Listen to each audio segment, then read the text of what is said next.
लोक ढगातून फिरतात आणि आम्ही जमिनीच्या आतून फिरणार बरं का.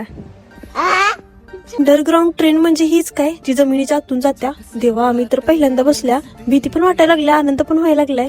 जरी ट्रेन इथे मध्येच बंद पडली तर येईल का आम्हाला कोणीतरी वाचवायला. तर नमस्कार मंडळी, स्वागत आहे तुमच्या छोट्याशा मिनी ब्लॉग मध्ये. आज आम्ही जाणार होतो गेट ऑफ इंडिया बघायला, ते पण फॅमिली सोबत. आणि आजचा प्रवास आम्ही ना ट्रेनने करणार होतो. ते पण जरा नवीन सिस्टीम आल्या, म्हटलं बघून घ्यावं.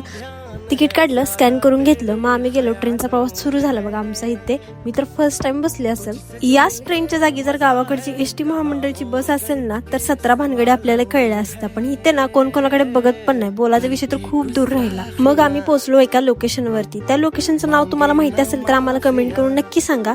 आणि या व्हिडिओमध्ये असे काहीतरी मुवमेंट कॅप्चर केलेत मी, ते तुम्हाला बघण्यासाठी खूप इंटरेस्टिंग वाटतील. त्यासाठी व्हिडिओ पूर्ण बघा.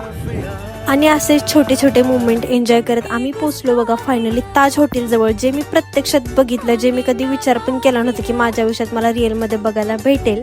आणि आता एकच ठरवलं की इथून पुढे ताज हॉटेल बघण्यासाठी नाही तर ताज हॉटेलमध्ये जाण्यासाठी येईन. इथे बघण्यासारख्या आणि खाण्यासारख्या खूप नवीन नवीन गोष्टी होत्या. या फळाचं नाव तुम्हाला माहित असेल तर मला कमेंट करून नक्की सांगा. नंतरचं प्लेस होतं बघा मरीन ड्राईव्ह. आम्ही तिथे आल्यानंतर प्लेस पण खूप छान होता आणि मुवमेंट पण खूप भारी होता. मला हे प्लेस खूप आवडलं. सोबतच कोणी नव्हतं, जाऊ दे म्हटलं. कोणाच्यात गुंतण्यापेक्षा स्वतःमध्येच गुंतलेलं कधी पण चांगलं असतं. करके गुस्ताखियां मांगे ना माफिया